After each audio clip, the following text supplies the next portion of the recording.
Hi guys, welcome back to my channel. आज की video में मैं आपसे शेयर कर रही हूँ मेहंदी डिज़ाइंस, जो बहुत ही ज़्यादा इजी है। अगर आप बिगनर्स हो तो आप बिगनर्स के लिए भी बेस्ट डिज़ाइंस हैं। आई होप आपको ये डिज़ाइंस पसंद आए। अपने फ्रेंड्स एंड फैमिली में ज़रूर शेयर करना और मुझे ज़रूर बताना कि इसमें से आपकी सारी फेवरेट डिज़ाइन कौन सी है।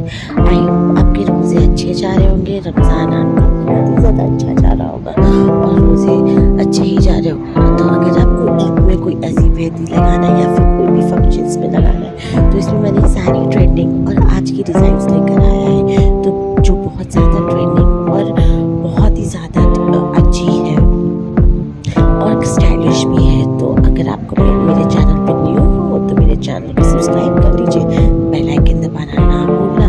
Thank for watching guys, take care, bye bye. अपने फ्रेंड्स एंड फैमिली में ज़रूर शेयर करना और मुझे नीचे कमेंट बॉक्स में ज़रूर बताना।